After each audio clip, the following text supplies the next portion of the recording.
ओम बंधौ गुरुपद कंज कृपा सिंधु नर रूप हरि महामोह तब पुंज जसु वचन रवि कर निकर बंधौ गुरुपद पदम परागा सुरुचि सुवासु शरस अनुरागा अमिय मुरिये चिगुरंचारु समन सकल भव रोज परिवारु ओम अखंडमंडलाकारं व्याप्तं येन चराचरं तत्पदं दर्शितं येन तस्मै श्री गुरुवे नमः अज्ञानतिम्रान्धस्य ज्ञानांजनं शलाकया चक्षुरुन्मीलितं येन तस्मै श्री गुरुदेव नमः। गुरुर्ब्रह्मा गुरुर्विष्णु गुरुर्देवो महेश्वरा गुरुर्साक्षात् परब्रह्म तस्मै श्री गुरुदेव नमः।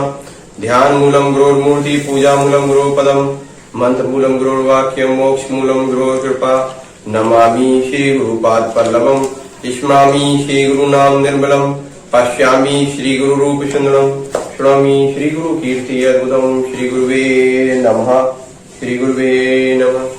ओम महादेवाय विद्महे शक्तिमाते धीमहि तन्नो गुरुवर प्रचोदयात्। ओम ब्रह्मदेवाय विद्महे मां सरस्वती धीमहि तन्नो प्रजापति प्रचोदयात्। ओम परमपिता परमेश्वराय विद्महे आद्या मां शक्ति धीमहि तन्नो इष्ट प्रचोदयात्।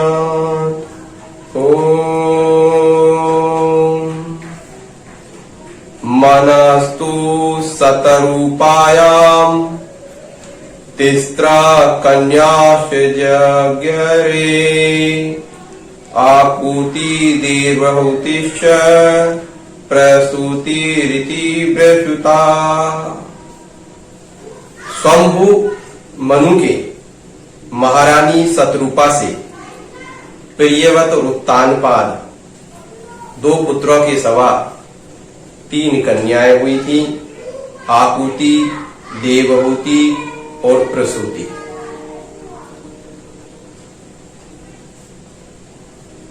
भक्तों, आपने महाराज उत्तानपाद, आकुति, देवहूति और प्रसूति के वंश की परंपरा श्रीमद् भागवत महापुराण के चतुर्थ स्कंद में सुनी थी। अब हम पंचम स्कंद में प्रवेश कर गए हैं। वहां पर महाराज प्रियव्रत की कथा आरंभ होती है और महाराज प्रियव्रत का वंश आरंभ होता है। राजा परीक्षित ने कहा, राजा परीक्षित किससे कहानी सुनने? सुखदेव जी से। राजा परीक्षित जी कहते हैं कि मुनि महाराज प्रियव्रत तो बड़े भगवान भक्त थे और उन्होंने अपने भाई उत्तानपाद को ही सारा राज्य दे दिया था और वो कह रहे थे मैं किसी भी राज्य के झंझट में नहीं फंसूंगा, मैं तो भगवान की भक्ति ही करूंगा। प्रियव्रतो भगवात आत्मराम कथम मुने गृहे अमृतम यन्मूले कर्म बंधे पराभव। तो महामुनि गृहस्थ आश्रम में उनकी रुचि कैसे हो गई? गृहस्थ आश्रम में वो कैसे फंस गए? मुझे बड़ा संदेह होता है कि जो भगवान के चरण कमलों का आनंद ले रहा हो, जो भक्ति में मग्न हो, वो गृहस्थ आश्रम में कैसे आ गया? सुखदेव जी ने कहा कि तुम्हारा कथन सही है, तुम्हारा कथन सही है, लेकिन जब देखा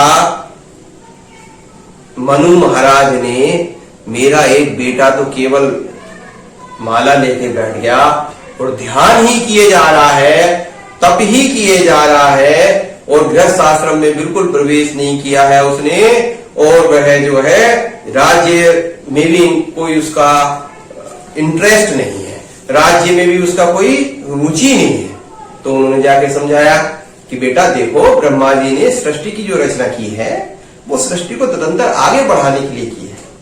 अब तुम भी अपने परदादाओं के समान, जो हमारे कुछ परदादा ऐसे हुए हैं कि वो केवल जब तप ही करते रहे, सृष्टि नहीं बढ़ाई, तो ब्रह्मा जी उनसे खुश नहीं थे।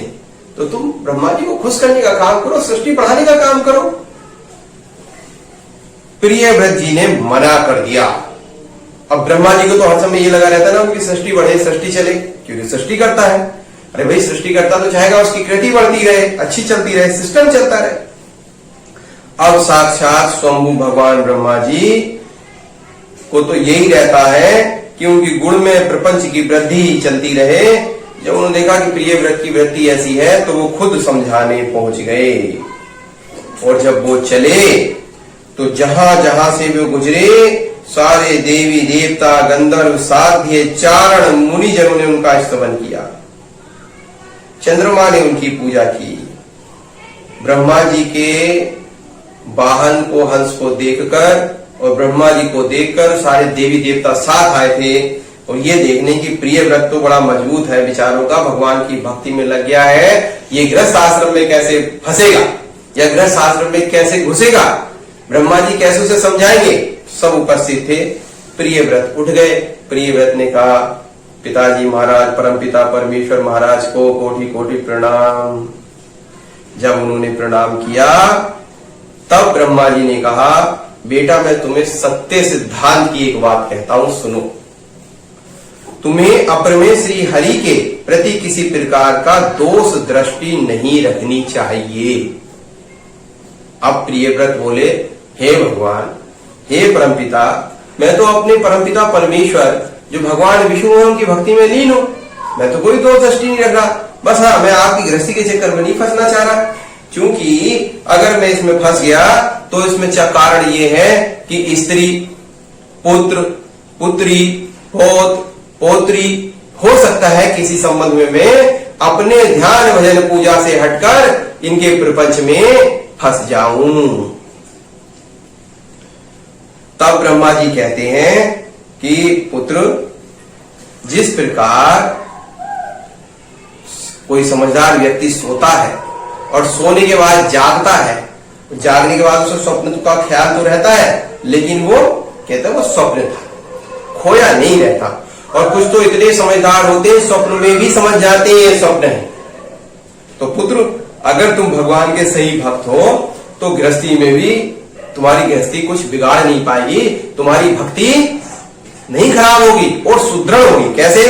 भयम प्रमतस्य वनस्पति स्याद यते से आस्ते सहस्र सतपन्नः जितेन्द्रिय स्यात् मर्ते वृद्धस्य गृहस्थाश्रम किं नो करोत्वाधम ये षट् सप्तान विजिगीष्मरो गृहेषु निर्वश्य यतेत पूर्वम् अत्येति दुर्गाश्रित ऊर्जातारीं क्षीणेषु कामं विचरे द्युपश्रित त्वं तब्जा भाली घृष्रोष दुर्गाश्रितो निजृत शिट सत्पन्नः भुंग भुंगक्षेमः भोगान् पुष्टाति दिष्टान् विमुक्त संग प्रकृति भजस्व।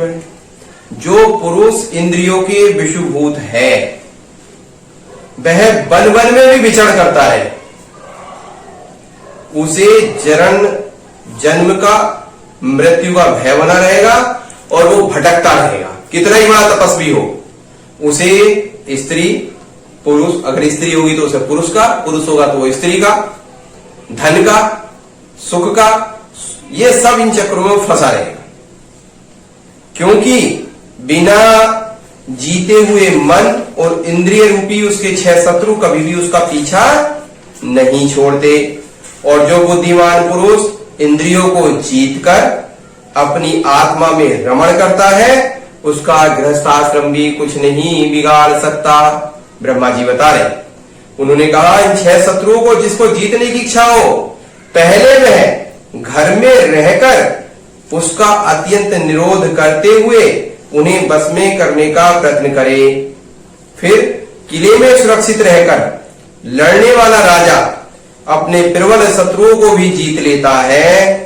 फिर जब इन शत्रुओं का बल क्षीण हो जाए तब विद्वान पुरुष इच्छानुसार विचर सकता है।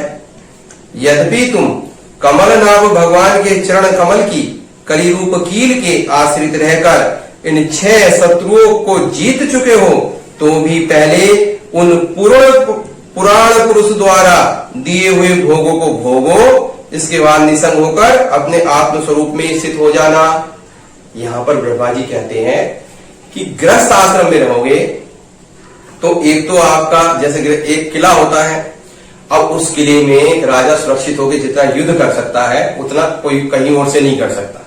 बीच मैदान में चलाएगा, शत्रुओं में गिर जाएगा। तो किले में है, किले से बाहर अटैक कर रहे हैं और किले पे लोग अटैक कर रहे हैं, तो धीरे धीरे अटैक करते करते शत्रु जब कमजोर पड़ गया तो किले से बाहर निकला, कब्जा कर लिया। तो गृहस्थ आश्रम में रहो, भगवान में सदैव बुद्धि बनाए रखो और जितने भोग हैं इनको भोगो। उसके बाद भगवान की शरण में चले जाओ, भगवान के चरणों में लगे रहो। ब्रह्मा जी कहते हैं सृष्टि का निर्माण इसलिए किया गया है और जीव का उद्देश्य भी यही है कि सारे भोगों को भोगने के बाद भगवान की शरण में चला जाए, उसमें उलझे ना। फेल कहां होते हैं कि हम उसमें उलझ जाते हैं। कभी कोई बात होती है तो कभी कोई बात होती है तो हम उसमें उलझ जाते हैं। तब प्रियव्रत ने कहा कि परमपिता परमेश्वर, आप तो स्वयं कह रहे हैं मुझसे गृहस्थी के लिए, ठीक है मैं गृहस्थ आश्रम में जाता हूं, लेकिन कृपा बनाए रखना, मेरी बुद्धि जो है भगवान में बनी रहे। तब प्रियव्रत शासन ग्रहण कर लेते हैं। जब प्रियव्रत शासन ग्रहण कर लेते हैं तो पूरी प्रजा में, पूरी पृथ्वी लोक पर उनका शासन होता है। ये कहा जाता है 7 समुद्रों की स्थापना और द्वीपों की स्थापना भी उन्होंने की। और एक बार जब उन्होंने देखा कि भगवान सूर्य जब परिक्रमा करते हैं तो आधे भाग में प्रकाश रहता है और आधे में रात्रि हो जाती है, तो उन्होंने अपने रथ पर सवार होकर पृथ्वी की परिक्रमा की और जिस भाग में अंधेरा हो जाता उस भाग में भी रोशनी कर दी, ताकि दिन रात आदमी काम करता रहे, जागृत अवस्था में बना रहे। ऐसा केवल भगवान के सिवा कोई और नहीं कर सकता, जबकि प्रियव्रत महाराज ने ऐसा किया था। ऐसे उज्जवल, ऐसे महान, ऐसे हमारे पूर्वज हुए हैं। प्रियव्रत महाराज को कोटि कोटि प्रणाम। कहा जाता है इनके रथ के पहियों से जो लीके बनी वे ही 7 समुद्र और उनसे पृथ्वी में 7 द्वीप हो गए। खैर जो भी हो, प्रियव्रत भगवान के वंश में, पुत्रादि में अन्य जो महान हुए हैं वो है अग्निर्ध। अग्निर्ध जो थे, प्रियव्रत जब तपस्या में लग गए, प्रियव्रत ने कहा अब मैं तपस्या में पुण्य जाता हूं, पुत्र हो गए हैं, पौत्र हो गए हैं, सबको अलग अलग शासन दे दिया और अग्निध्र जी को कहा तुम अब मुख्य शासक बन के राज्य करो। अग्निध्र के क्या था, कोई संतान नहीं थी, तो उन्होंने क्या किया, अग्निध्र ने तपस्या में कहा कि पिताजी आप तो जाओ, और उन्होंने क्या किया कि अब पहले शादी करें, संतान तो जब भी होगी पहले शादी करो। और फिर उन्होंने तपस्या की। तपस्या जब करने लगे तो ब्रह्मा जी समझ गए तप कर रहा है, ज्यादा लंबा प्रकरण हो, फिर ये अपने दादाजी की तरह से हो, प्रियव्रत की तरह से, उससे पहले इसे कोई ना कोई भेज दो। तो उन्होंने एक अप्सरा, पूर्वचित्ती नाम की अप्सरा भेजी अग्निध्र जी के पास, भैया इससे शादी कर लो, वंश परंपरा आगे बढ़ाओ। अग्निध्र जी ने शादी कर ली और पुत्र वंश परंपरा आगे बढ़ाई और पूरा शासन व्यवस्था उन्होंने बहुत अच्छे से करनी शुरू कर दी। लेकिन ये इस मोह में फंस गए, इन्हें केवल अपनी अब जो अप्सरा थी, अप्सरा तो वही अपने एक समय के बाद फिर ब्रह्मलोक चली गई, अब ये उसके मोह में फंस गए।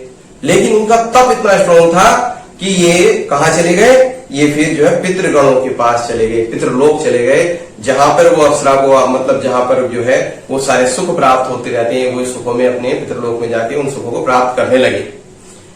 इनके एक पुत्र हुए नाभि। अब नाभि के भी कोई संतान नहीं थी।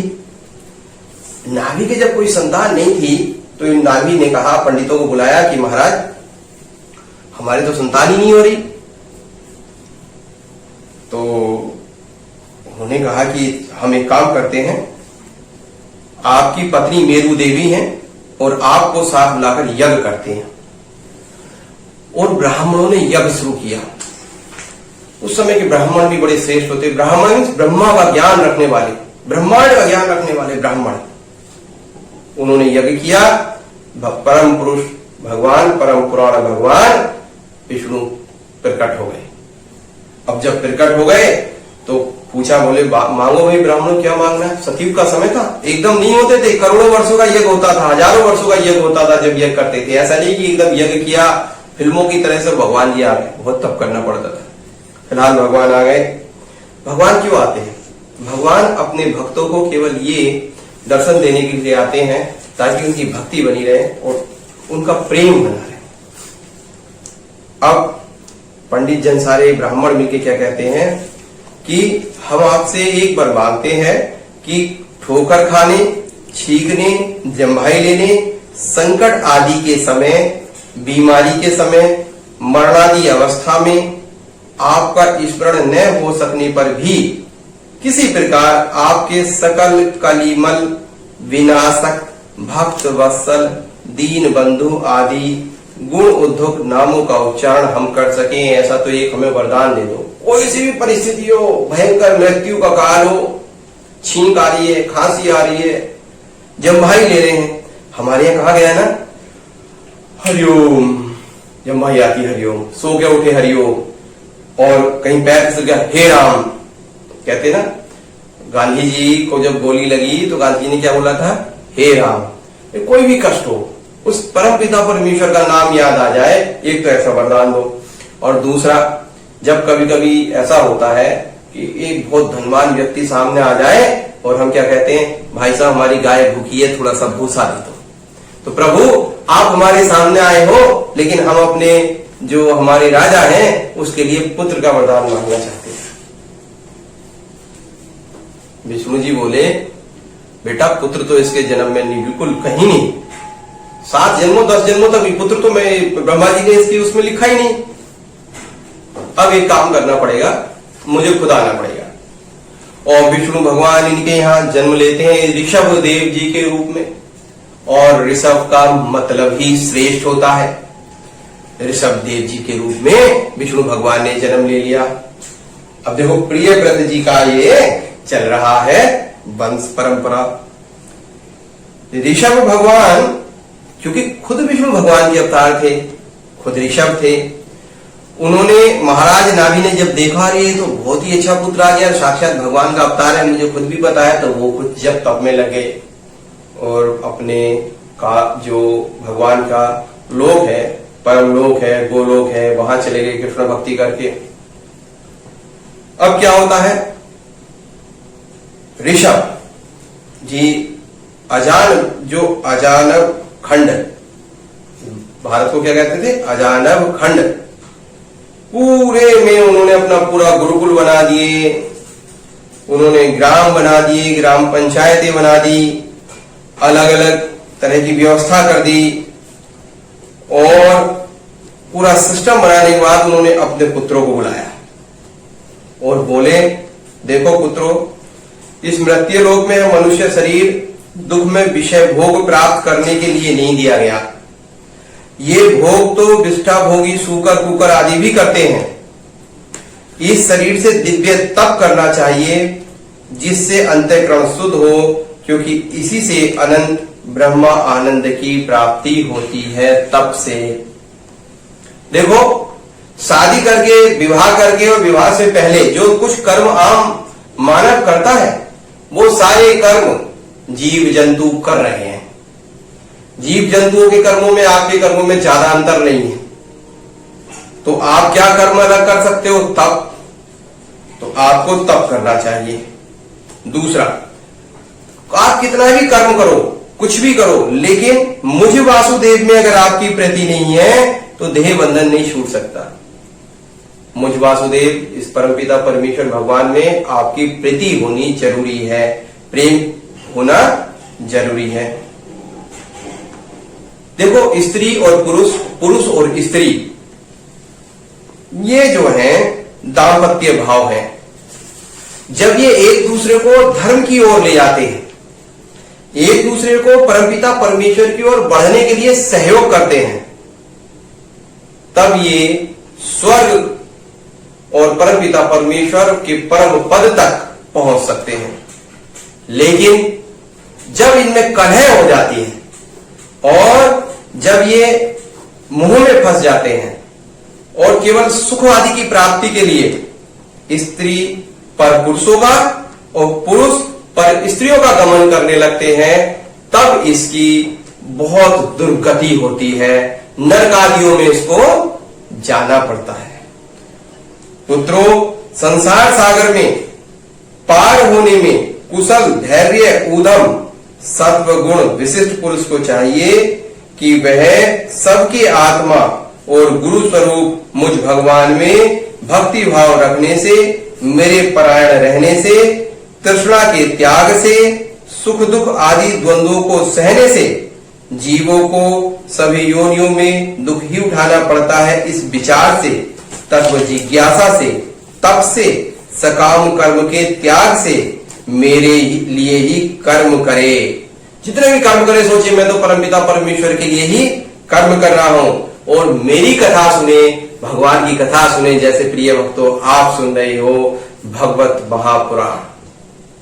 भागवत महापुराण भगवान की कथाओं का एक संकलन है, इसके सुनने से सारे पाप कट जाते हैं।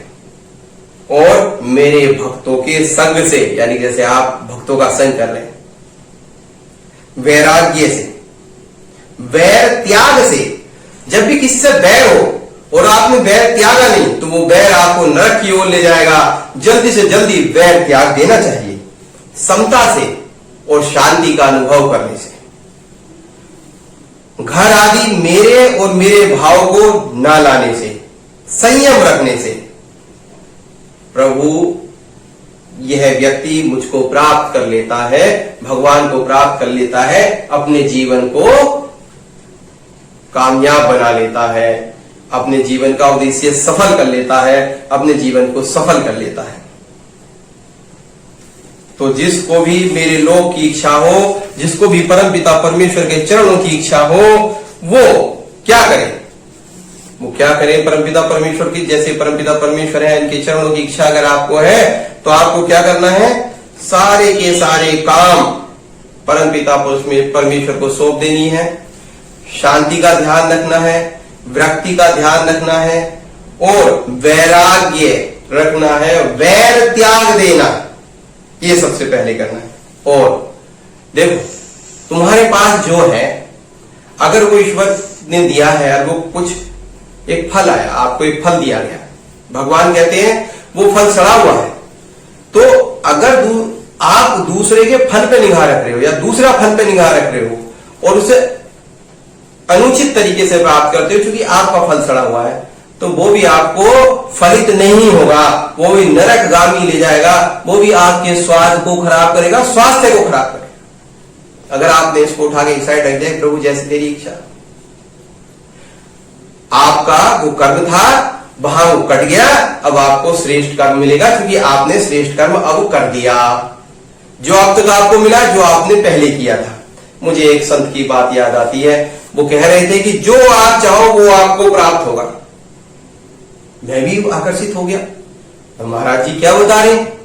बोले बेटा जो चाहो वो प्राप्त होगा, लेकिन जो फॉर्मूला मैं बता रहा हूं उसका पालन करो। भागवत भी ये कहती है। फार्मूला क्या है?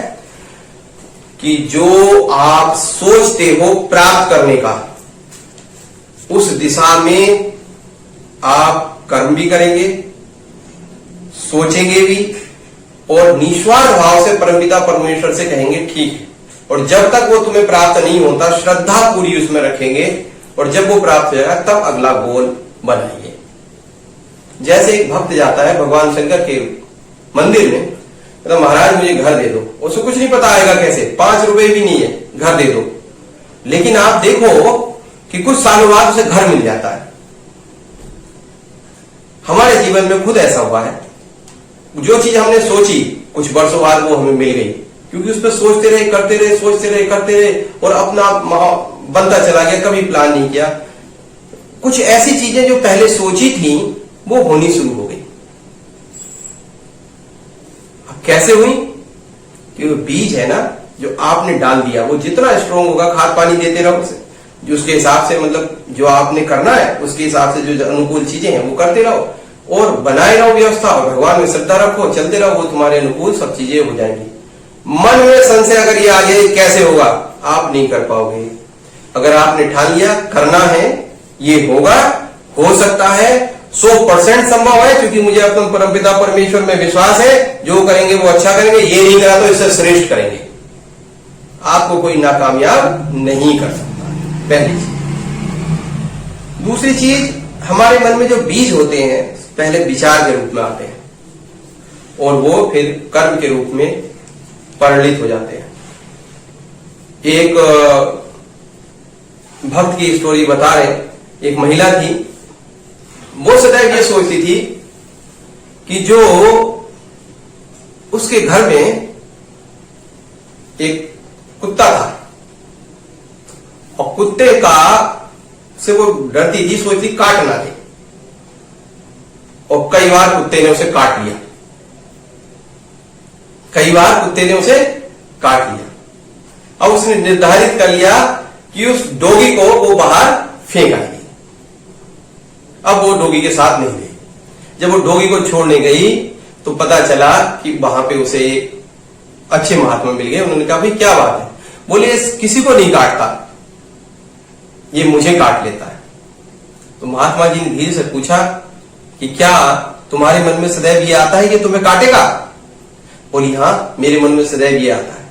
बोले ठीक है, इसे मेरे पास छोड़ जाओ, और मेरे पास छोड़ने के बाद तुम अब ध्यान में ये करना कि कभी तुम्हें नहीं काटेगा, काट ही नहीं सकता तुम्हें, जरा ये विचार लाके देखो। पहले तो उसे डर लगा और अच्छा नहीं लगा कि शायद ये विचार कामयाब ना हो, लेकिन धीरे धीरे महात्मा जी ने कहा था, श्रद्धा बन गई, बनते बनते बनते बनते हो गया। महात्मा जी ने वो डॉगी उसको वापस दे दिया, वो कुत्ता उसे वापस दे दिया। अब देखो कि आज वो दोनों साथ रह रहे थे, वो उसको बिल्कुल नहीं काटा। कहा था विचार। एक कहानी और आती है, उसमें वो कहते हैं कि आप देखो एक बीज कितना, विचार का बीज कितना स्ट्रोंग होता है। एक व्यक्ति कहता है कि मैं, कई साल पुरानी बात है, एक बुढ़िया बूढ़ी औरत से जो ब्याज का काम करती थी बहुत चिढ़ता था। वो सामान ले लेती थी लोगों का जरूरत के समय और उन्हें पैसे दे देती थी। उसके बाद लोग ऐसे ऐसे ऐसे फंसे रहते थे उस चक्र में कि वो उसका पैसा नहीं दे पाते थे, वो कर्जे में पड़े रहते। सामान बुढ़िया के पास रुक जाता था। जवानी से वो काम करती थी, बुढ़िया हो गई। वो सोचता था मिल जाए तो मैं इसका गर्दन दबा दूं। फिर बाद में सोचता था यार, ना तो इस बुढ़िया ने मुझे कभी कुछ दिया, ना मैंने इस बुढ़िया से कभी कुछ लिया, मैं क्यों इसकी गर्दन दबाऊं। ठीक है, जिसका ऐसे सोच के वो भूल गया। 10-12 साल बाद उसको पैसों की जरूरत पड़ी अचानक। उसके पास एक घड़ी थी, वो उस बूढ़ी अम्मा को घड़ी देने गया। बूढ़ी अम्मा को अब दिखना कम हो गया था। उन्होंने ऐसे घड़ी उठाई और देखा, रोशनी की तरफ, एक खिड़की की तरफ चली गई। बोली देखो ये घड़ी चल रही नहीं चली, उससे कितने पैसे दे सकती हूँ। उस व्यक्ति ने जाके उसका गला दबा दिया और जब वो मर गई तो उसे ख्याल आया, अरे ये तो मर गई, मुंह से खून निकल गया। वो घर गया और घर जाके बहुत रोया, और रोने के बाद वो बार बार यही कह रहा था कि हे भगवान, मैंने ये कैसे कर दिया, कैसे कर दिया? क्योंकि उसने जो पहले बीज मन में डाला हुआ था कि मेरे साथ ऐसा ना हो जाए, वो बुढ़िया ऐसी है, उसका गला दबा दूं, वो अंदर पड़ा हुआ था। जैसे ही अनुकूल समय आया वो फूट के बाहर आ गया। अब इस बात का कैसे पता चला? वो राजा के पास गया। राजा ने कहा ठीक है। पहले तो वो एक महात्मा के पास गया। महात्मा ने कहा पहले तुम राजा के पास जाओ और अपना अपराध स्वीकार करो कि तुमने बुढ़िया की हत्या कर दी, सजा तुम्हें मिलनी चाहिए, क्योंकि अगर कोई पाप कर्म किया सजा नहीं मिलेगी तो साफ सफाई नहीं होगी आत्मा। बोले महाराज मैं बिल्कुल फांसी लेने को तैयार हूं, क्योंकि मेरी इच्छा बुढ़िया को मारने की नहीं थी, पता नहीं कैसे मैंने मार दिया। बोले ठीक है, अभी तुम कुछ दिनों मेरे पास रुको। राजा से अनुमति ली उन्होंने कि महाराज कुछ दिनों इस व्यक्ति को मेरे पास छोड़ दो, मैं इसे सीख देना चाहता हूं कि बुढ़िया को इसने कैसे मारा बिना चाहे। राजा भी उत्सुक था। राजा ने कहा ठीक है। उसने कहा एक पेड़ ले आओ, बीज ले आओ किसी पेड़ का, एक गमला ले लो, मिट्टी ले लो, उसमें सबका वजन करो। बोले गमला, बोले 5 सेर का, मिट्टी 4-5 सेर की ओर बीज, तो उसका वजन भी समझ में नहीं, कुछ ग्राम का, मिलीग्राम ग्राम का कीकर का बीज लिया था, गमले में रोपित कर दिया, जल दिया। 4 साल में वो पेड़ बहुत बड़ा हो गया गमले से। महाराज ने कहा कि इस पेड़ को निकाल दो। पेड़ निकाला, पेड़ का वजन करा तो काफी किलो था, काफी ज्यादा वजनी था। महाराज ने कहा इसका वजन कहां से आया? वो तो हमने इतना सा बीज बोया था, इतना बड़ा पेड़ कैसे पैदा हो गया? बोला साहब मिट्टी से हुआ, अगर मिट्टी का वजन करो तो मिट्टी थोड़ी बहुत सेर कम निकली। उनका भाई पानी लिया था, नीचे बह गई होगी, उड़ गई होगी, वो होगा, चलो मान लिया पेड़ निकले। गमले का वजन करो, वो भी थोड़ा बहुत सेर कम निकला। बोले साहब इतनी कम मिट्टी इसने खाई, इतना कम ये कैसे बढ़ गया? बस विचारों के बीज ऐसे ही होते हैं। जब कभी हमारे जीवन में कोई घटना घटती है या हम किसी परिवेश में ऐसे जीते हैं जो हम देखते हैं, सुनते हैं, पढ़ते हैं, इसी तो कहते हैं अच्छा देखो, अच्छा पढ़ो, अच्छा सुनो, क्योंकि आंखों से कानों से जो तुम्हारे अंदर जाएगा वो बीज के रूप में बन जाएगा और आपको वो उन्नति की ओर भी ले जा सकता है और अवनति की ओर ले जा सकता है, क्योंकि वो बीज आपके मस्तिष्क में चला गया, जिसे हमारी भागवत कहती है मन में बीज चला गया। ये मन नरक का धाबी भी ले जा सकता है और स्वर्ग भी ले जा सकता है और परमपिता परमेश्वर तक पहुंचा सकता है, बड़ी बड़ी सफलताएं भी दिला सकता है और गड्ढे में भी गिरा सकता है। उन्होंने कहा कि ये जो बीज था ये वो विचार बीज ही था जो तुम बुढ़िया के बारे में सोचते थे, और जब अनुकूल समय मिला, इसे हवा पानी मिली, मौका मिला, ये कर्म के रूप में परिणित हो गया, कर्म के रूप में परिणित हो गया। तो जैसा हमारे मन में अनुभाव आएगा वैसी हमारे साथ पूरी व्यवस्था बन जाएगी। अगर हम अच्छा सोचना शुरू करते हैं, अनुकूल सोचना शुरू करते हैं, तो श्रेष्ठता हमारे साथ जुड़ती चली जाएगी। अगर हम थोड़ा सा नेगेटिव सोचना शुरू करते हैं, विश्व भर की कायनात नेगेटिविटी के रूप में हमारे साथ जुड़ जाएगी। और अगर हम बैलेंस करके चलते हैं तो बैलेंस भी हमारे साथ, एक जो बैलेंस बनाना होता है, एक जो आप नेगेटिविटी और पॉजिटिविटी के बीच में रास्ता बना के निकलते हैं, मुक्त आत्मा, मुक्त मार्ग, वो भी आपके लिए बन जाता है। उसे कहते हैं मोक्ष। तो हमारे यहाँ स्वर्ग है, नर्क है, मोक्ष है। स्वर्ग जब अच्छे कर्म करते हैं स्वर्ग की तरफ चले जाते हैं, बुरे कर्म करते हैं नरक की तरफ चले जाते हैं। भागवत में नरक की व्यवस्था भी आएगी, अभी आपको बताएंगे पंचम स्कंद के अंत में। और मोक्ष दोनों के बीच में व्यवस्था बना दी जाती है। तो हम जैसा व्यवस्था करते हैं, जिस ओर जो ऊर्जा हम आकर्षित करते हैं, हम वैसे ही बन जाते हैं। तो मंत्र ज्ञान भी इसी तरफ चला, मंत्र भी इसलिए बनाए गए। जैसे हम करते ओम भूर्भुवस्वः तत्सवितुर्वरेण्यं भर्गो देवस्य धीमहि धियो यो न प्रचोदयात्। हे परमपिता परमेश्वर, हे श्रेष्ठ, हे प्रकाश स्वरूप, हे आनंद स्वरूप, हे सर्वश्रेष्ठ देवों के देव, हे अंधकार नाशक, हे कष्ट को दूर करने वाले, पाप नाशक सर्वश्रेष्ठ भगवान, हम आपको बार बार पूजा करते हैं, आपकी अर्चना करते हैं, आपका ध्यान करते हैं, आपको हम धारण करते हैं। आप हमारे हृदय में आइए और हमें श्रेष्ठ कर्मों में लगाइए, श्रेष्ठ रास्ते पे लगाइए, श्रेष्ठ रास्ते पे चलाइए। बार बार जब गायत्री का जाप करते हैं तो धीरे धीरे आदमी बड़े बड़े पतित भी अच्छे रास्ते पर चलने शुरू हुए। क्या हुआ? हम उसी तरह की ऊर्जा को अपनी ओर आकर्षित कर रहे हैं। तो इसलिए कहा जाता है आपको जो चाहिए आप वैसा ही देखिए, आपको जो चाहिए वैसा ही सुनिए, आपको जो चाहिए आप वैसा ही पढ़िए, देखिएगा आपको वो सब चीजें मिलनी शुरू हो जाएंगी। ये ऊर्जा का खेल है, ये किसी व्यक्ति विशेष का कोई खेल नहीं है। नकारात्मकता अगर आपके मस्तिष्क में आएगी तो आप नकारात्मक चीजों को अपनी ओर आकर्षित करेंगे। ये भागवत यहां पर कहती है। यहां भगवान जब ये सब चीज समझा देते हैं तब ऋषभ भगवान जो है कहते हैं, क्या कहते हैं? ऋषभ जी कहते हैं अपने पुत्रों से कि सब कुछ करने के बाद आप सब लोग देखो, तुम में सबसे श्रेष्ठ जो है भरत है, तो क्या करो, तुम भरत को राज्य अपना मेन शासक बनाओ, तुम उसकी सहायता करो। ऋषभ देव जी उसके बाद क्या करते हैं? बिल्कुल साधु सन्यासी अघोर बन जाते हैं और बिल्कुल वो ऐसे हो जाते हैं जैसे कोई जाने ना, अघोरी।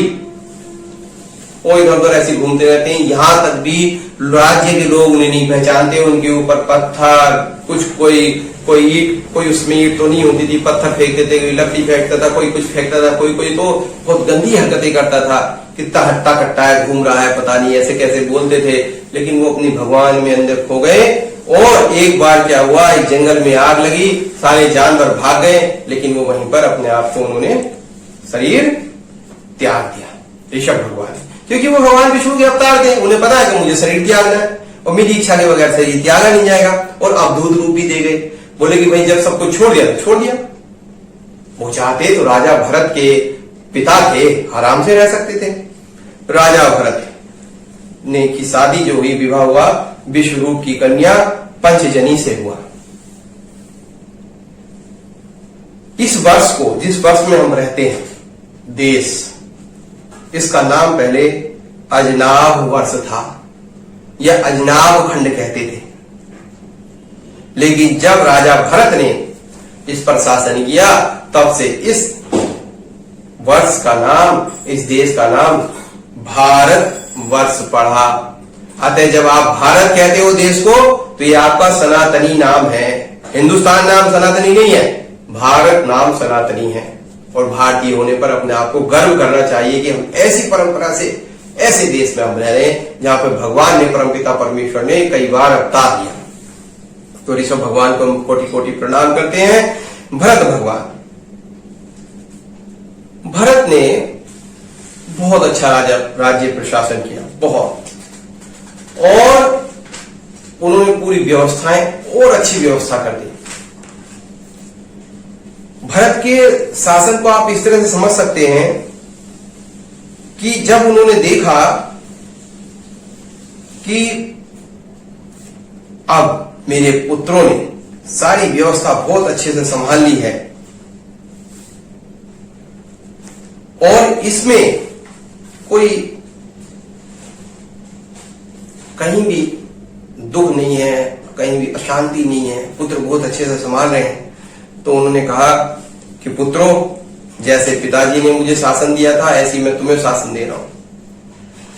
और जो उनकी पत्नियां थी, और पत्नी उनको कहा तुम भी इस महल में रहो, तुम भी महल में रहो, और मैं महल छोड़ना चाहता हूं, ये राज्य छोड़ना चाहता हूं। तब उन्होंने महल छोड़कर पुलहा आश्रम, जो बड़ा सुंदर आश्रम है, वहां पे चक्र नदी रहती है जिसका नाम है गंडक नदी, उस पुलहा आश्रम में गंडक नदी के किनारे जाकर पत्र, पुष्प, तुलसी दल, जल और कंदमूल फल आदि लेकर भगवान की आराधना करनी शुरू कर दी। एक दिन राजा भरत ऐसी आराधना कर रहे थे, गायत्री जपते थे। ओम ऐं ह्रीं क्लीं क्लीं भूर्भुवः स्वः तत्सवितुर्वरेण्यं भर्गो देवस्य धीमहि, इस तरह से बोलते थे। कभी ओम भूर्भुवः स्वः तत्सवितुर्वरेण्यं भर्गो देवस्य, कभी ओम त्र्यंबकं यजामहे सुगंधिं पुष्टिवर्धनम्, यदा यदा चित्ते ओम ऐं ह्रीं श्रीं क्लीं चामुंडा विच्च ओम ह्रौं हुं क्लीं जुं सः ज्वाला ज्वाला ज्वल जल प्रज्वल प्रज्वल, इस तरह की। ओम भगवते वासुदेवाय नमः, ओम लक्ष्मी नारायण नारायण नारायण, कभी इस तरह से हरि का नाम जपते रहते। जितने भी हरि के नाम है सबको जपते। एक बार वो सूर्य भगवान को अर्घ्य दे रहे थे। ओम सूर्यदेव सहस्रांशो तेजोरासो जगत्पते अनुकंपाय भक्त्या ग्रहणे दिवाकरे सूर्याय नमः आदित्याय नमः भास्कराय नमः। अरे शेर की आवाज, शेर की आवाज, शेर का है। देखो एक हिरणी जो पानी पीने आई थी, शेर की आवाज से डर गई, उछल के भागी तो उसके गर्भ से एक बच्चा गिर गया। वो हिरणी डर के मारे आगे गई और आगे जाके मर गई। वो बच्चा नदी में बहने लगा। भरत जी ने कहा ओहो, मेरे रहते कोई बच्चा नदी में ऐसे बह जाए जीव का, वो तो ठीक नहीं है, ये तो नहीं है। भगवान कोई आगे खुद ऐसे थोड़ी ना उठाते, किसी की रक्षा करते, प्रेरणा देते हैं। तो भगवान की मुझे प्रेरणा है, मैं इस बच्चे को बचा लेता। सही बात है, बचाना चाहिए। उन्होंने बच्चा बचा लिया। बचा के रख दिया। अब क्या हुआ कि वो उसका ध्यान रखने लगे, रोज नहलाना, घास पत्ती लाके खिलाना, उसकी पोटी वगैरह जो कर देता था साफ करना। बच्चा भी उनसे हिल गया। अब भरत जी जो 33 माला पर डे करते थे, आप उदाहरण मान लो 33 माला है, हो सकता है 100 करते हो। अब वो उनकी पहले हुई 20, फिर हुई 10, अब हो गई 5, फिर वो माला खत्म हो गई। फिर वो ऐसे ऐसे कर लेते, ओम सूर्य नमः तेरे वास्ते नमः करके, अरे मेरा बच्चा आ गया। और करते करते उनकी पूजा खत्म हो गई, ध्यान खत्म हो गया। जब ध्यान तो लगने का मतलब ही नहीं, जब ध्यान आपका इधर बार बार जा रहा है तो कैसे ध्यान लगेगा। ध्यान खत्म हो गया। और जब खत्म हो गया, अब भरत जी उस बच्चे में ही लगे रहने लगे। एक बार वो हिरण का बच्चा चला गया तो उनका दिल ऐसे धड़क रहा है जैसे खुद का बच्चा गया। भाई, जो आदमी अपने पुत्रों को शासन सौंप आया, अपनी पत्नियों को छोड़ आया, जो पूरे भारतवर्ष का राज्य था, जो पूरे पृथ्वी का राज्य था, और पूरा भारतवर्ष का नाम आज उसके नाम पे पड़ा हुआ है, वो ऋषि बन गया। और आज वो एक हिरण के बच्चे के जाने पर कैसे कहता है, हे भगवान, कहीं ऐसा ना हो उसे भेड़िए ने उठा लिया हो, भेड़ियों ने खा लिया हो, कहीं ऐसा ना हो कि किसी शेर ने खा लिया हो, कहीं उसके चोट न लग गई हो। बेचारा वो क्या करेगा, उसकी तो मां भी नहीं है, अकेला मैं ही हूं उसका। अब देखो, अकेला मैं ही, जिसके भगवान है, सबके भगवान है, उसके बाद भी वो कह रहा अकेला मैं ही। मोह वृत्ति इस तरह से खराब होती है। अब आप देखिएगा, भरत जी बहुत दुखी हो रहे हैं। फिर धीरे से वो आ जाता है बच्चा, बच्चे को दुलाते हैं, गले से लगाते, तू कहां चला गया था, मेरी तो हालत खराब हो गई थी, देख मुझे तो पसीने पसीने आ गए। इस तरह से वो पूरी तरह से मोह में पड़ जाते हैं। एक दिन ऐसी करते करते मृत्यु का समय भी आ जाता है। वो हिरण वहां ऐसे बैठा हुआ है, उसकी आंखों से टप टप आंसू गिर रहे हैं। वो भरत जी अपना शरीर छोड़ते हैं और ये सोचते हैं, हे भगवान, भगवान तो कम, वो मृग उन्हें ख्याल में आ रहा है, इस मृग का क्या होगा, अब तो मैं जा रहा हूं, मृग का क्या होगा, ये सोचते सोचते वो शरीर पूरा कर लेते हैं। अब भागवत में भी कहा गया है, गीता में भी कहा गया है कि आप मरते वक्त, शरीर पूरा करते वक्त जिस बात का ख्याल करोगे, आपका जन्म वैसे ही होगा। अब भरत जी का जन्म किस रूप में हो जाता है, भरत जी का जन्म हो जाता है हिरण के रूप में। लेकिन चूंकि वो इतने भक्त थे, हिरण रूप में भी उनको ये याद रहता है कि अरे भाई, मैं बड़ा बुरा फंसा, कहा मैं भक्त था, पूरे राजा था, पूरा प्राप्त करने के बाद मैंने छोड़ा, उसके बाद मैं एक जीव के मोह के चक्कर में आकर फंस गया और मैं आज इस योनि में आ गया। वो सोचते कि इससे शरीर पूरा हो। एक दिन वो वहीं नदी में खड़े रहते और बस, क्योंकि मानव योनि के अलावा किसी और योनि को भगवान की भक्ति करने का अधिकार नहीं है, कर भी नहीं सकती, क्योंकि सारी योनि भोग योनियां है, देव योनि हो चाहे वो सब भोग योनियां हैं। केवल भक्ति करने का अधिकार, भक्ति करने का जो आपको राइट्स है, वो मानव योनि में दिया गया है, इसलिए सर्वश्रेष्ठ योनि कहलाती है। अब वो सोचने बस भोगना था, भोग लिया, किसी तरह से शरीर छूटा। फिर वो एक ब्राह्मण के यहां जन्म लिया, अंगिरस गोत्र में, समदम तप श्रेष्ठ गोत्र, उस गोत्र में, अंगिरस गोत्र में इन्होंने ब्राह्मण के रूप में जन्म लिया। लेकिन अब इन्होंने पक्का डिसाइड कर लिया जन्म लेते ही कि मैं किसी भी हाल में दुनियादारी के चक्कर में नहीं फंसूंगा, मैं तो पूरा सब कुछ प्राप्त कर चुका, उसके बाद मैं छोड़ू। तब क्या हुआ कि इनका पिताजी बुलाते, कान में गायत्री सुनाई, कान में गायत्री माइक पे नहीं बोली जाती, हमने भी पूरा मंत्र नहीं बोला आपसे, कोई सा भी पूरे मंत्र नहीं बोले जाते, मंत्र तो धीरे से सुनाए जाते हैं, श्रेष्ठ पात्र को अलग अलग। जो भी हमने मंत्र बोले सारे आधे अधूरे बोले ना, पूरा मंत्र योग्य पात्र को दिया जाता है, क्योंकि मंत्र, फिर वही बात आ गई, मंत्र वो शब्दों का समूह है, वो शक्ति का समूह है, उस तरह की शक्ति आकर्षित करता है जो उन मंत्रों में सन्निहित है शब्दों के रूप में। जैसे मान लो आप अच्छी ऊर्जा प्राप्त करना चाहते तो अच्छी ऊर्जा को, अच्छी ऊर्जा का जाप करेंगे, अच्छी ऊर्जा आपकी बढ़ती जाएगी, और बढ़ता जाएगा। अगर आप खराब ऊर्जा का आह्वान करेंगे तो खराब ऊर्जा, जैसे बहुत सारे मंत्र होते हैं, राक्षसी मंत्र भी होते हैं, नेगेटिव ऊर्जा को प्राप्त करने के लिए, बुलाने के लिए राक्षसी मंत्रों का यूज भी करते हैं, प्रयोग करते हैं।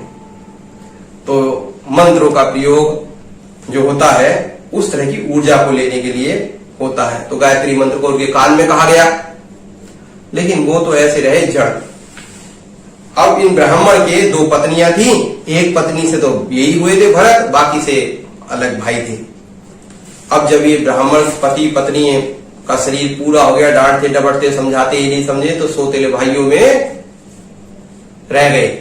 अब सौतेले भाइयों ने तो अत्याचार शुरू कर दिया, लेकिन इन पे क्या फर्क पड़ना है, अत्याचार करो सुख करो। देखो भैया सिंपल सी बात है, जो भगवान रास्ते में लग गया उसे अच्छा का बुरा का कोई फर्क नहीं पड़ता, क्योंकि तो भगवान का जप कर रहा है ना, कोई प्रभाव नहीं पड़ता। आपने हाथी देखा ना, हाथी पे कुत्ते भौंके या आप हार चलाओ, वो अपनी मस्त चाल चलता रहता है, मस्त। ये एक भक्त का हाल होता है। अब उसे आप डांटो, आप डपटो, आप बुरा कहो, अच्छा कहो, भला कहो, हाँ आपके व्यवहार के लिए कह देगा हाँ ठीक है, धन्यवाद, थैंक यू, ओके, सॉरी, ये सब, लेकिन अंदर श्री हरि श्री हरि श्री श्री हरि। भरत जी तो अपने उसमें लगे रहते थे। एक दिन क्या कहा, उन्होंने धक्के मार के निकाल दिया उसे, भरत जी को। बोले एक काम कर, तू जंगल में रह, खेत की रखवाली कर। भरत जी खेत की रखवाली करने चले गए। वहां पे ये रात में बैठे हुए थे कि एक 2-4 डाकुओं का गिरोह आया और इन्हें उठा के ले गया। और जब वहां उठा के ले गया तो राजा के सर, जो डाकू का सरदार था, उसके सामने जाके बोले कि भाई हम ले आए हट्टा कट्टा आदमी। डाकू का सरदार बोला देख लो कहीं उंगली तो नहीं कटी? बोले नहीं कटी। बोले ठीक है, बलि देने के लिए बढ़िया है, खूब खिलाओ खिलाओ। भरत जी को खूब खिलाया पिलाया मिलाया, बढ़िया कपड़े पहना दिए। पहले तो कपड़े उनके गंदे थे और साफ सुथरे कपड़े मिल गए, और उसके बाद उनको जो है बलि देने के लिए भरत जी को तैयार कर लिया।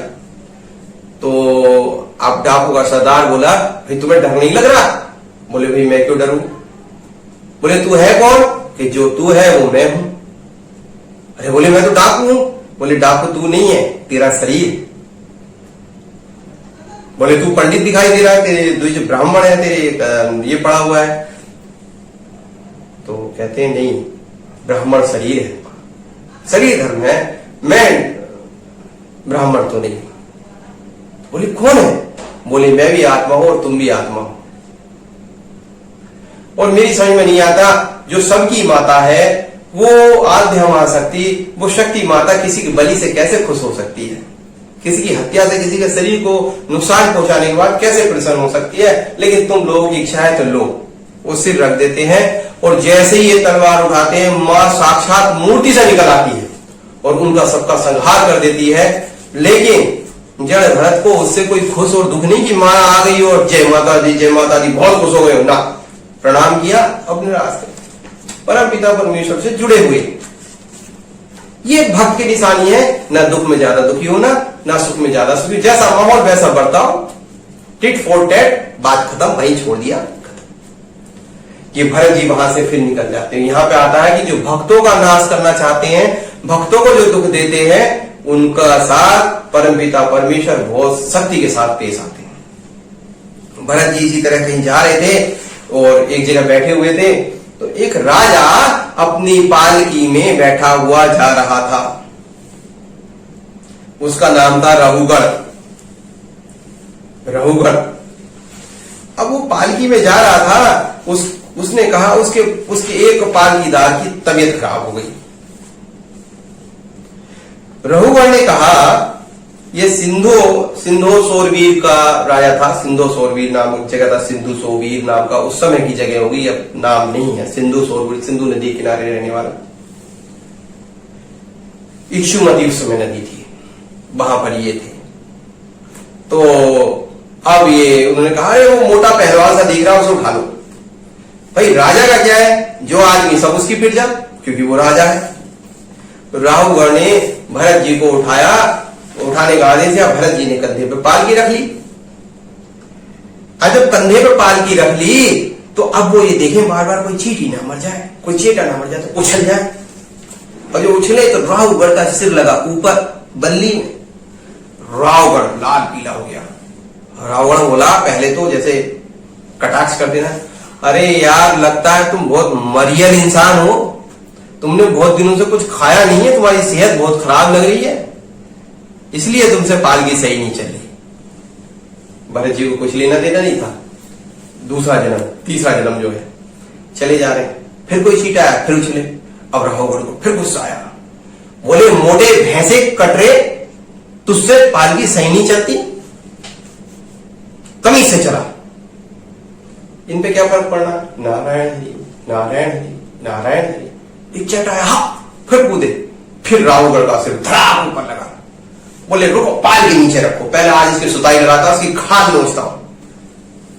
इतना मोटा भैंसा सा है, खाल नोच लेता हूं और इसे तमीज सिखाता हूं। अगर राजा अगर पनिशमेंट नहीं दे, दंड ना दे, तो प्रजा उद्दंड हो जाती है, फिर गलत कर्म करने लगती है और गलत कर्म बढ़ते जाते हैं, नियम कानून टूटने लगते हैं। अतः मुझे इसे दंड देना। हर एक कोई आदमी से, जिसको भगवान को शक्तिशाली बना देता है ना, किसी लायक कर देता है, तो वो ये नियम कहता है कि भैया वो कर्मचारी है, पनिशमेंट दो, गलत काम कर रहा है, गलत काम ना बढ़े, ये मेरी ड्यूटी है पनिशमेंट देना। वही राहुगढ़ कह रहा है। जड़ भरत नाम हो गया था इनका, क्योंकि जड़ रहते थे। वो कहते हैं पालकी रखते बिल्कुल बुरा नहीं मानते, कहते हैं राजन तुमने जो कुछ कहा वह यथार्थ है, उसमें उल्हाना नहीं है। यदि भार नाम की कोई वस्तु है तो ढोने वाले के लिए है, यदि कोई मार्ग है तो चलने वाले के लिए है, मोटापन भी उसी के लिए है। यह सब शरीर के लिए कहा जाता है, आत्मा के लिए नहीं। ज्ञानीजन ऐसी बात नहीं करते। तो अतः तुमने जो कुछ कहा, मोटा, पागल, भैंसा, जो भी आपने बोला, आपने मुझे नहीं बोला, इसलिए मुझे बुरा नहीं लगा। राहुगढ़ सतर्क हो गया। राहुगढ़ जो था कपिल मुनि के पास, जो वो खुद भगवान विष्णु के अवतार थे, सत्संग करने जा रहा था। उसने कहा प्रभु आप कोई भेष बदलकर कपिल भगवान तो नहीं आ गए, विश्वामित्र तो नहीं आ गए, कहीं आप वशिष्ठ जी तो नहीं आ गए, ये कोई बात कोई आम आदमी नहीं कह सकता। तो राहुगढ़ है कौन असलियत में पता है? वो मृग, जो उस समय इनकी देख करते करते मर गया। तो उस समय जब भरत जी ने शरीर छोड़ दिया था, उसके बाद उसने शरीर छोड़, वो मृग, भरत जी जिसके मुंह में पड़े हुए थे, वो मृग आज राजा बना हुआ है, क्योंकि वो राजा को देखते हुए मरा था। वो मृग को देखते हुए मरे थे, वो मृग बन गए थे, राजा बना है। कहता कुछ तो है महाराज, मुझसे गलती हो गई, मुझे क्षमा करना, आप बहुत बड़ी आत्मा हो। या आम कहा, या आम आदमी नहीं कह सकता ऐसा। तब भरत जी उन्हें कहते हैं कि देखो, अगर तुम कहते हो कि तुम राजा हो और मैं प्रजा हूं, तो ये भेद बुद्धि भी तुम्हारी ज्यादा ठीक नहीं लग रही, क्योंकि हर एक कोई नियम और कानून में बटा हुआ है। ये केवल व्यवहार तो है कि हाँ, व्यवहार से तुम राजा हो गए, मेरा शरीर प्रजा हो गया, ये शरीर राजा, ये शरीर प्रजा, यहां तक तो ठीक है। लेकिन आत्मा की बात करो तो ना तुम राजा हो, ना मैं प्रजा हूं। व्यवहार के अलावा कुछ नहीं है। अगर स्वामित्व का अभिमान की बात करते हो तो प्रभु ये देखो, सबके मालिक तो भगवान है। फिर नियम में तो आप भी बंधे हुए हो, आपको भी कुछ नियमों का पालन करना पड़ता है। तो इसका मतलब आप भी तो किसी के स्वामी, किसी के सेवक हुए। और सारी बात छोड़ दो, मैं मुक्त, मत उन्मत्त, जड़ के समान हूं। मेरा इलाज करने में क्या मिलेगा? किसी पागल आदमी को अगर आप मार पीट भी दोगे तो क्या फर्क पड़ता? आपने पागल कहा था, अपनी बात पे आ जाओ। किसी पिसे हुए को और पीस के क्या कर लोगे? एक बात बताओ, वो गेहूं को पीसोगे तो आटा बना लोगे, आटे को और बारीक पीसोगे तो मैदा बना लोगे, मैदा को पीस के क्या करोगे? और राहुगढ़ कुछ खास बात है। राहुगढ़ ने एकदम पैर छू लिए। राहुगढ़ ने कहा प्रभु आप मुझे ज्ञान दो, उपदेश दो, आप जरूर कोई महान, क्योंकि कोई महान नहीं हो राहुगढ़, लेकिन मैं तुम्हें बस ये बताना चाहता हूं कि ये जो सब बातें हैं शरीर के धर्मों की है। कर्म के अनुसार शरीर मिलता है।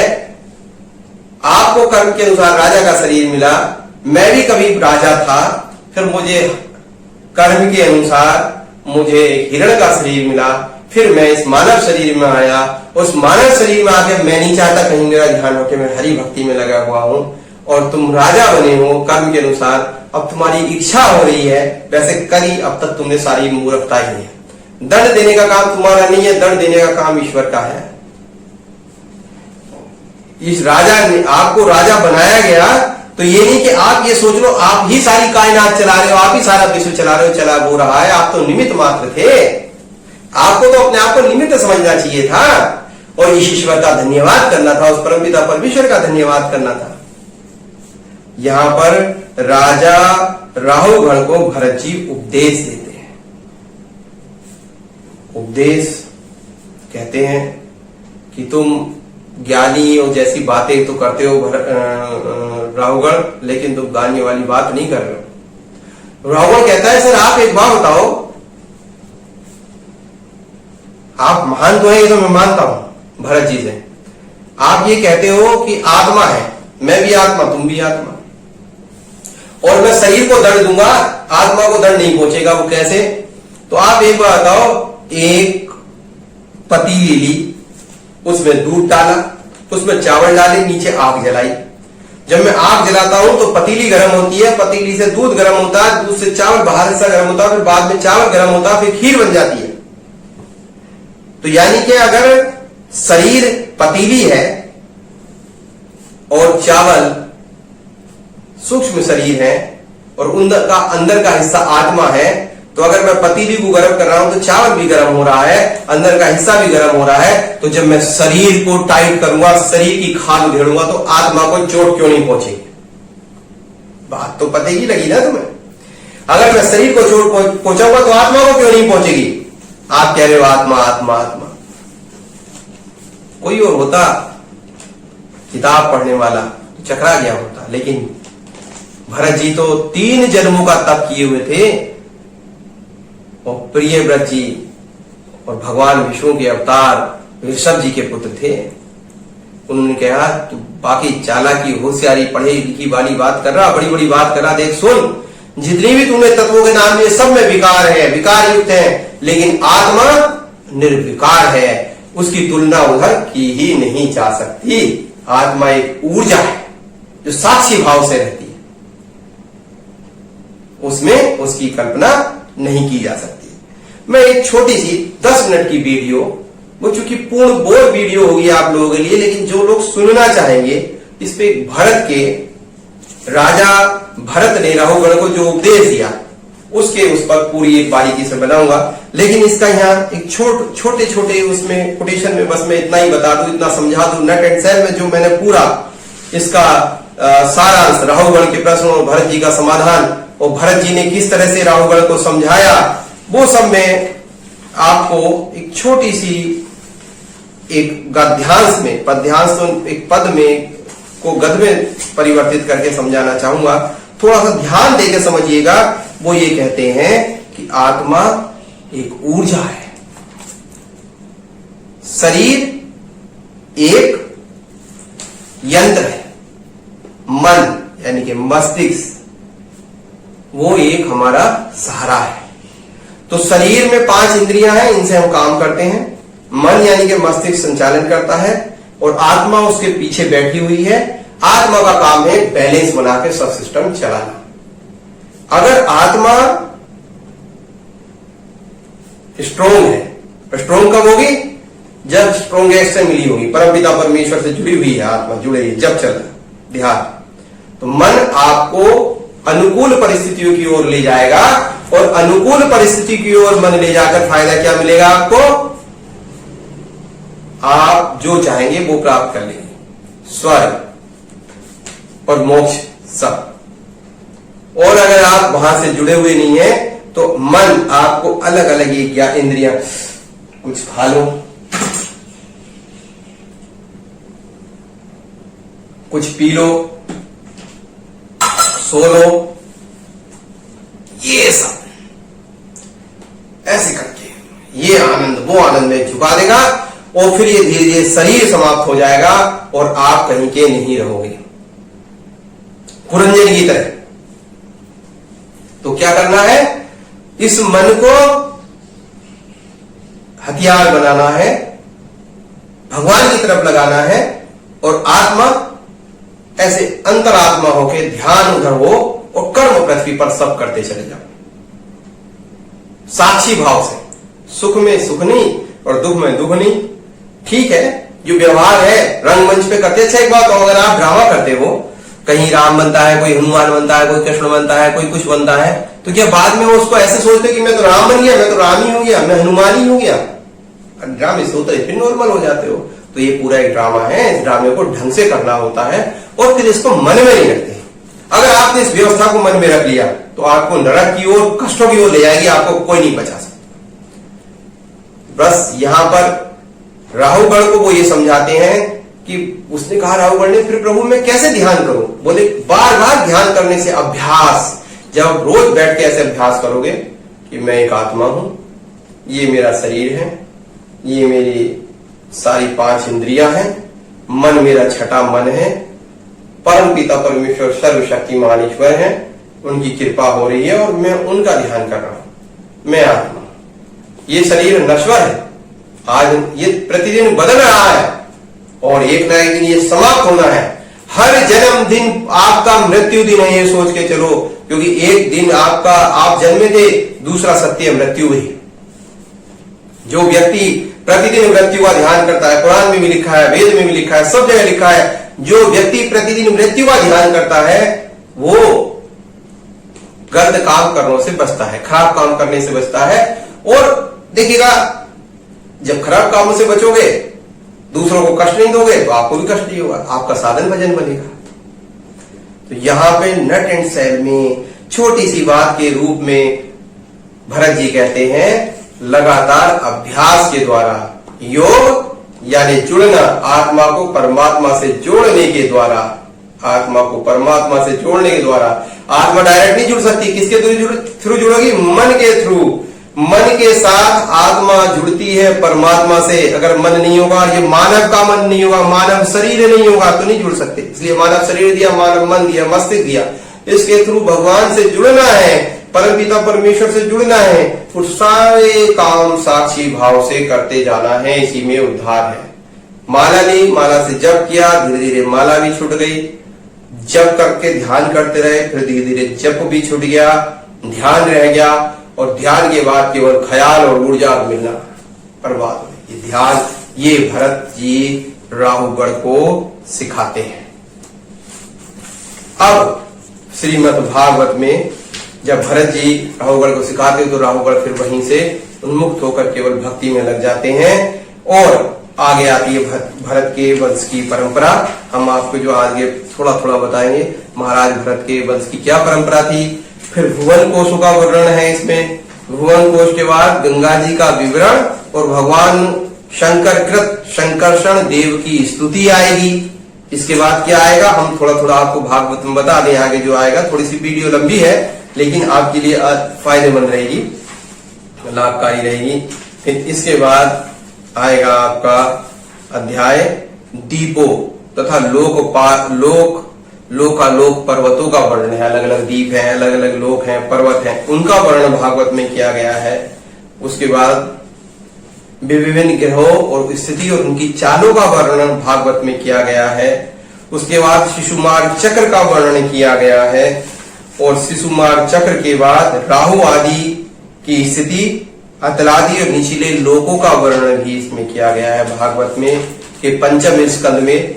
और उसके बाद श्री शंकरषण देव का विवरण और उनकी स्तुति इसमें आती है। उसके बाद नरकों की विभिन्न गतियों का वर्णन किया गया है कि विभिन्न नरकों में लोग कैसे जाते हैं। इस प्रकार 5वां स्कंद पूर्ण होता है। और ये छोटी सी वीडियो जो बाकी इसमें अलग अलग वर्णन एक एक अध्याय में किए गए हैं, इसमें पूरे ग्रंथ लिखे गए हैं। जैसे विभिन्न ग्रहों की स्थिति और गति का वर्णन, ग्रहों की स्थिति और गति का वर्णन पूरा ज्योतिष और खगोल शास्त्र लिखा गया है इसमें पूरा। राहु आदि की स्थिति, अतलादि, जितने भी अतलादि निचले ग्रह हैं, इस पे भी एक पूरा पुराण लिखी गई है एक अध्याय की। इसमें एक अध्याय में क्या समेटा जाएगा। और आप देखिएगा कि इसके साथ साथ जो हमें नरकों के विभिन्न गतियों का वर्णन है, ये गरुड़ पुराण में पूरा लिखा गया है। तो ये उसको बहुत संक्षेप में, क्योंकि भागवत महापुराण एक अपने आप में महापुराण कहलाता है, सारे ग्रंथों का सार दिया गया है। वो अगली वीडियो में आपके साथ इसको शेयर करेंगे, आपके साथ बैठ के इसका अध्ययन करेंगे, आप तक इस ज्ञान को पहुंचाने का प्रयास करेंगे।